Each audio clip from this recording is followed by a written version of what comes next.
आकृति एडवर्टाइजिंग प्रस्तुत करते हैं कहानियां जिंदगी से। सुनिए नई कहानी बात बीएफ की। दोस्तों नमस्कार, मैं हूं नीरज शर्मा और मैं सुचित्रा गुप्ता।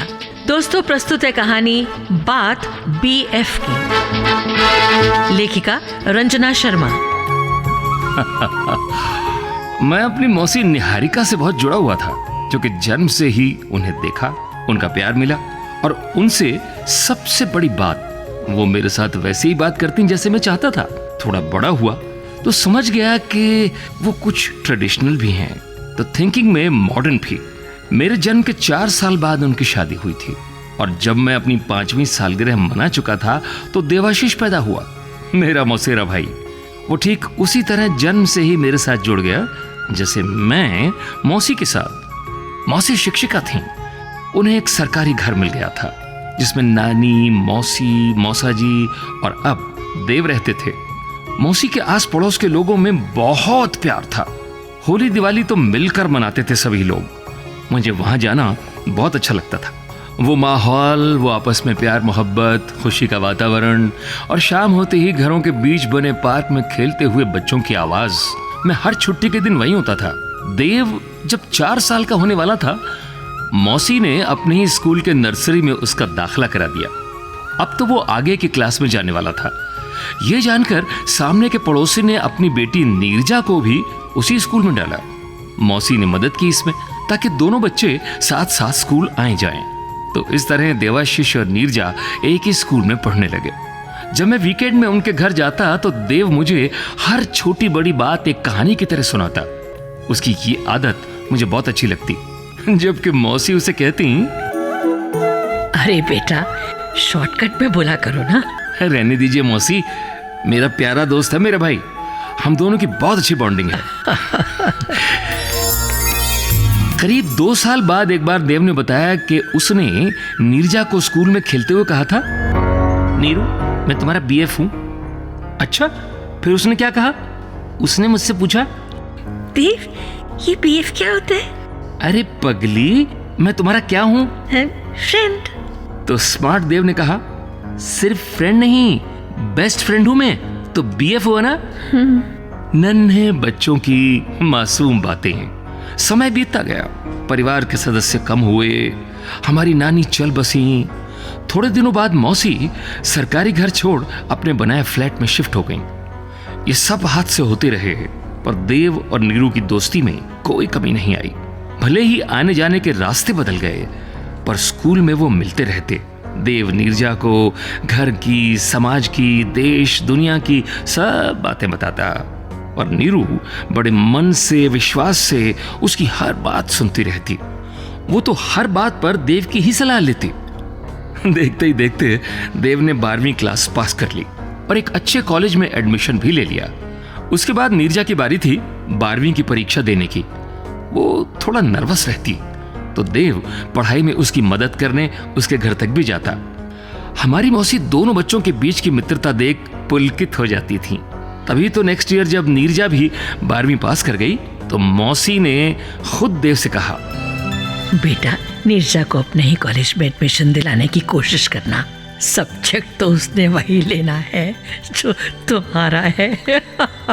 हाँ मॉम, मैं भी यही सोच रहा हूँ। तब मौसी को एक बात मालूम नहीं थी जो मुझे पता थी। अपने कॉलेज में फॉर्म भरवाने तो वो एक दिन पहले ही जा चुका था और वहां सब निपटाकर नीरजा को अपने कॉलेज की कैंटीन में ले गया था। तब उसने नीरू से पूछा, कैसा लग रहा है यहाँ का माहौल? बहुत अच्छा। सुनो, मेरा एडमिशन तो हो जाएगा ना यहाँ? क्यों नहीं, मैं हूं ना। After all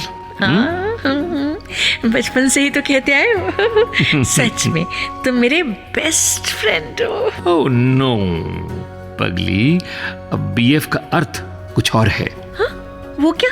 Neeru, I am your boyfriend. BF हूं, समझी? नीरू शर्मा गई।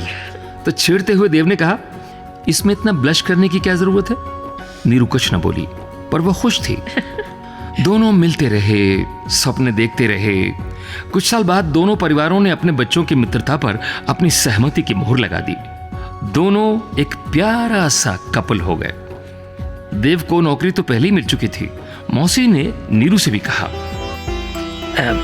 बेटा तुम भी कोई जॉब कर लो, अभी मैं हूँ, घर परिवार संभाल लूंगी। इस पर नीरू ने बड़े आदर से कहा, अब आप और कितना काम करेंगी? हाँ मॉम, देव जो कमा कर लाएंगे ना, उसी से चला लेंगे घर। मौसी निहाल हो गई बहू पर। और 1 साल बाद देव नीरू की एक प्यारी सी बिटिया दुनिया में आ गई। परिवार में खुशी आ गई।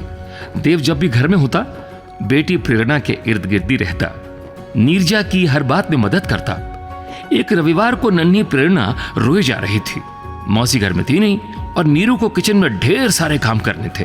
वो परेशान हो रही थी तो देव ने कहा, डोंट वरी माय डियर, मैं हूं ना, अभी सुलाता हूं बेटी को। ठीक है। नीरू देव की बातें सुनकर स्ट्रेस फ्री हो गई और अपने काम में लग गई।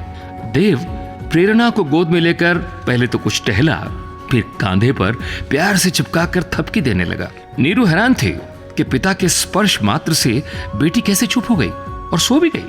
तब देव ने पास आकर धीरे से नीरू से कहा, अब तो मानती हो ना, तुम्हारी बेटी का भी मैं BF हूं। नीरू ने थोड़ा चिढ़ते हुए कहा, अच्छा जी, बेस्ट फ्रेंड या बॉयफ्रेंड? दोस्तों, हर नया जमाना कुछ नई बात लेकर आता है तो कुछ पुराने चलन छूटने लगते हैं। हम सब, खासकर युवा वर्ग, आजकल शॉर्ट फॉर्म में बोलना या लिखना पसंद करने लगे हैं। वो कहते हैं ना, टू द पॉइंट। तो मैं बिल्कुल पॉइंट पर ही बात करती हूँ। जैसे 2 अंग्रेजी के लेटर्स को जोड़कर बना BF। जानने के लिए सुनिए बात BF की। एपिसोड 2 में बात BF की। दोस्तों, आपने सुनी आकृति एडवर्टाइजिंग की प्रस्तुति कहानियां जिंदगी से। इस क्रम में कहानी का शीर्षक था बात BF की। हम उम्मीद करते हैं कि आपको हमारी कहानी जरूर पसंद आई होगी।